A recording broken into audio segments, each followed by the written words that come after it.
What is up, everyone? So last video you guys saw, I got the JZX100 started for the first time with the one JZ GTE in it. There's a couple things I gotta tie up, but it sounded good. I'm happy. I literally edited the video 30 seconds ago, and I need to double dip today because I need to get ahead of videos for this week because I'll be doing a lot of traveling. So 1J Coupe is on the dyno because I will be competing in the Riverside Drift 50K Summer Showdown Pros versus Dro Drift event in Indiana this weekend. I got bullied into doing it. There's half the cars are basically Pro 2 cars, and then I have this thing, and I got to put some more sauce into it. So it hasn't gotten much love since we threw it together for LZ's event, and it needs it bad. So while I have like 1 free hour, we're gonna get this thing spiced up because as of right now, it's not making enough power. It's capable, but it's not making it. So last time you guys saw me use the dyno, it was actually messing up pretty bad, but we recalibrated it, cleaned all the sensors, went and gave it a whole overhaul. My first time using it since, but it should be very comparable to a dyno jet, and that's what we want. But first pull, 1JZ, pump ethanol, E80, a Garrett 3071, Gen 2. Let's see what she's making.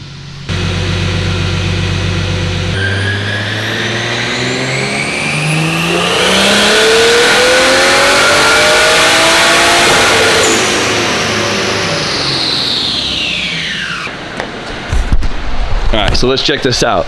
We made a whopping 321 horsepower and 350 foot-pounds of torque. That's how much power I've been drifting on the last like 6 months. The car ripped. I don't know, power curve looks happy and healthy. That was about 13 PSI falling off to like 11 PSI. So that makes sense. 321 horsepower, 354 pounds of torque. Turbo comes in nice. I'm happy with this power band.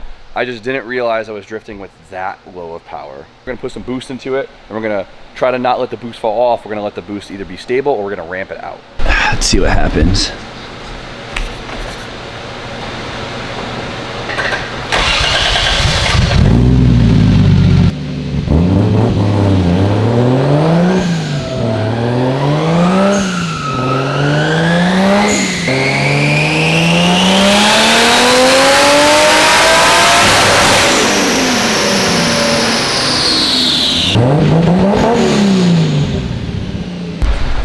All right, so check it out. That looks a little interesting.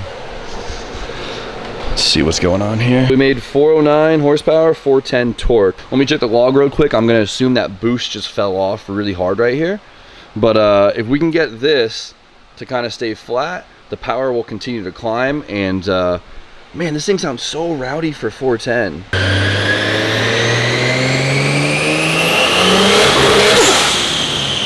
So I'm not an expert, but I know that wasn't good. That was boost cut. That was it? I was a little overzealous with the boost on that one. Interesting. All right, you know what we do in that situation? Nope. Turn up the boost cut. Perfect. Yeah. 50.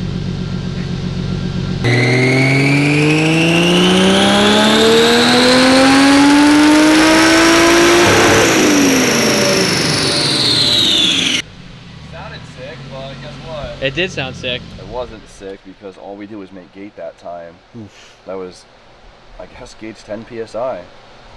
Because all we made was 10 PSI. You gotta open all 8. It's 300 horsepower, all 8 gates. All 8. Cool, well that's a new issue.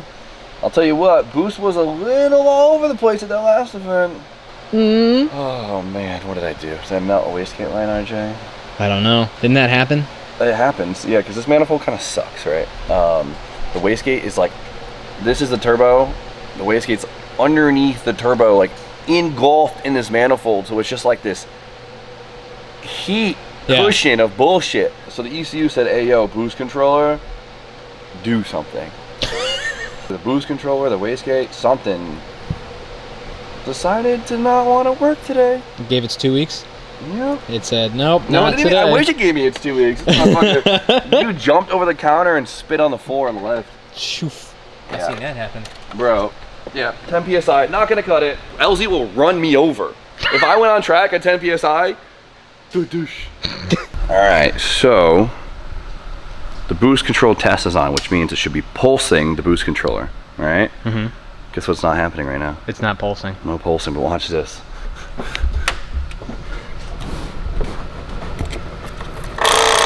Oh. Huh. It must have melted the wires together.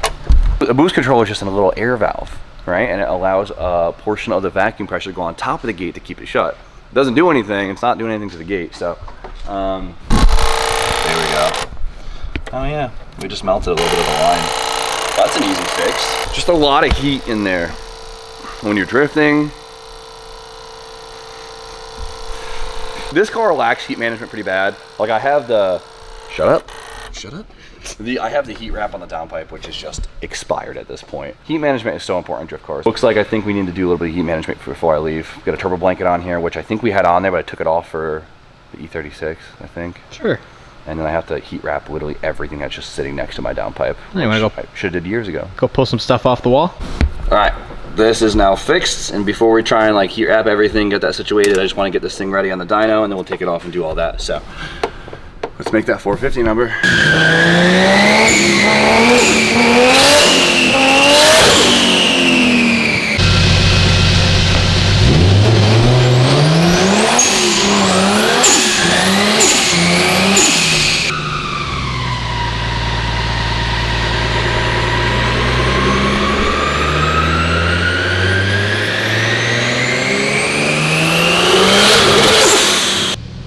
Yeah, it's gonna make a lot more boost. Yeah. Oh yeah.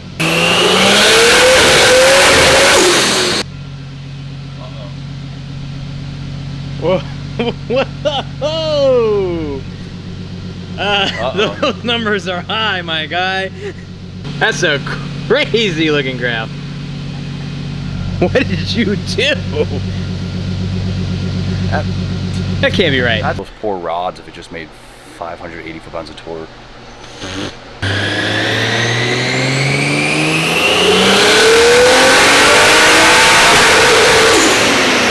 That run sounded good. Yeah, that was good. That was finally consistent. Hey! See that? That was a nice number. Look at that curve. Oh yeah. That's what we're looking for. Look at that, RJ. We're getting some data. Would you just look at it? This is just, you can tell, an overall boost increase. Look at the same curve, just exaggerated, right? Yeah. I could potentially have to go up against Travis Reeder. The champion The of Englishtown. Oh FD. my God. It'd be kind of dope though, because I got mad homies driving, so like. You can't be mad either way. He is such a nice dude. No. If I get knocked out by one of those guys, the wideband stopped working. All right, we need more, I think. I don't know. Like, yeah? That's 110 more horsepower than usual. I don't want to like overdo it and then make my car. Well, now, like you said, you kind of have to like relearn it again for a little bit. Yeah. Maybe this is better. Go up 100 horsepower every time. This is what we're gonna do. We're gonna save it right here. We're gonna save it right here, right? Yep. I'm gonna try and get this torque band flatter because I really want that flatter. Okay. Whatever. And I'm gonna then make another map for more power, okay, just in case. So we'll make, this is the, I think this is enough power, 430, and then we're gonna make a, holy fuck, I can't keep up with that on map. That will be closer to 500.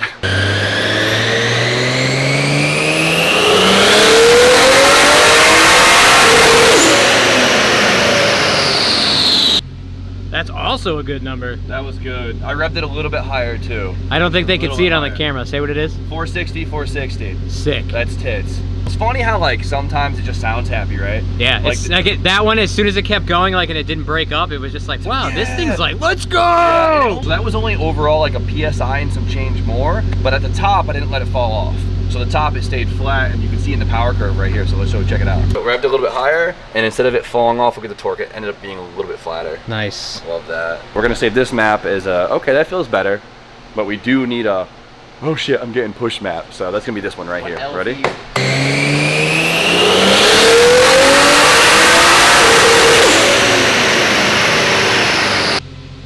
That number looks good too. 490, 480. Sick.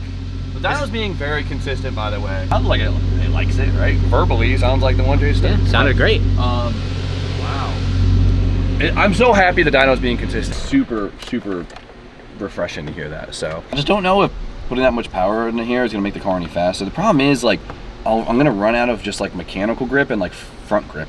I don't have a lot of seat time in this car, and we're finally starting to get this thing set up. Yeah. That like now I'm actually starting to get some good data from this car. I feel like the last few drift events have been like 3 years worth of makeup, which is good though. I feel like I've learned a lot. But 21 PSI, ramping to 22. 21, okay. So that's good. 1JZ, stock long block, with a Gen 2 3071R on ethanol, pump ethanol, 22 PSI, about 500 horsepower. What's Crazy. ethanol content? All right, we're gonna leave that. Yeah, that looks good. I'm happy with that. 490. 490 is sick. She's fucking. Yeah, she's Dyno's fucking. Dyno's fucking. It's being consistent. That's all that matters. Like, look at it. It's like dead nuts every run. Like, that's all I care about.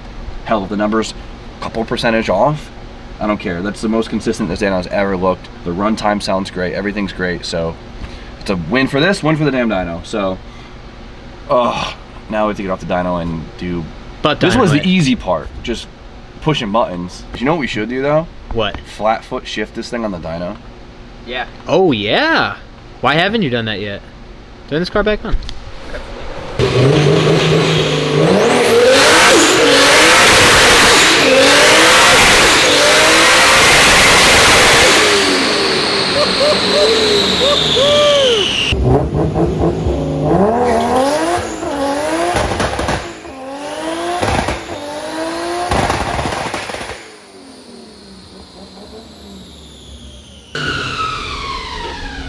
I can usually flat foot this car on the street, but not on the dyno. Still sounded crazy. That sounded nuts. Did you hear I changed the limiter? Yes. Sounds ridiculous. It sounded crazy. Damn. My ears hurt. Good. The next day.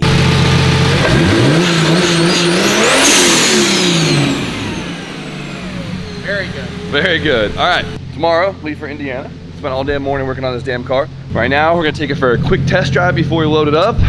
And this is gonna be my first time driving it at high 400 horsepower with it actually gripped up.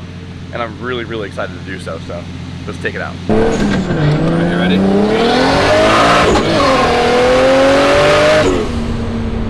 It definitely moved, that's for sure. It didn't spin that bad. It didn't spin that bad, but we also have it with more grip. Yeah. That's the thing.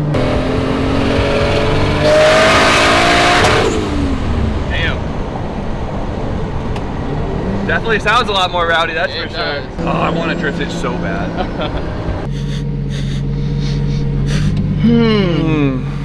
It's a new smell. Let's not think about it. You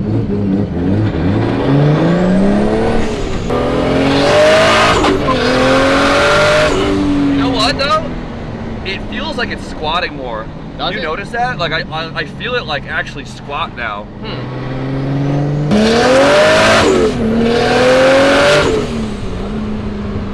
You know what? It's making like 3 PSI less on the road.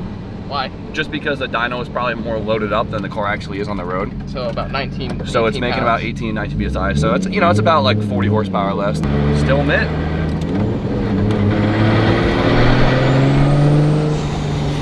Gotta figure out what that new burning smell is. Maybe brakes.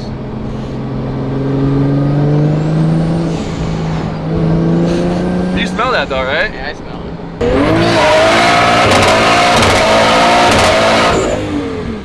Damn, dude, this sounds violent. crazy.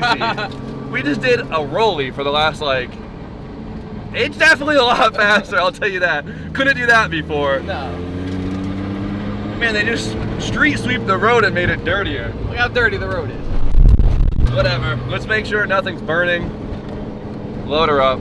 Cross our fingers. And have some fun. All right, we're loaded up. I feel incredibly unprepared, and you can probably tell I'm very stressed out by how much rambling I've been doing, but it's gonna be good. This is my first like real. Why is YouTube playing? This is like my first. It's gonna be my first like real drift competition. We did the street series like grassroots stuff like a couple years ago, but this is like my first. I guess the LZ Invitational was a drift comp, but it was like my first legit comp. Everyone that's driving is really good and has been in many drift competitions. Taylor Ray's gonna be there, Adam's gonna be there. Those are guys you know, a bunch of FD drivers, and a lot of those guys out there in the area are really good. So I'm nervous, but I'm excited. I've been driving the coupe really well. I'm very happy about it. Turn the power up, turn the grip up, get used to it, and we'll be good to go. So hopefully I get all the way out there, my car doesn't break. That's always one of the nerve-wracking things, but Drift HQ will be there, which is sick. So they always come super stocked up, and they'll probably end up saving my ass. I leave tomorrow morning. It's a 14-hour drive without stops. I'll get in super late. The next day is like a private practice day, which is really cool. Help me get the car dialed. It's on a different track. And then the next day, Friday, is practice. And then Saturday's qualifying and Sunday's competing. I think that's how it goes. But I'm gonna try to make the best out of it. I hope I don't miss any videos.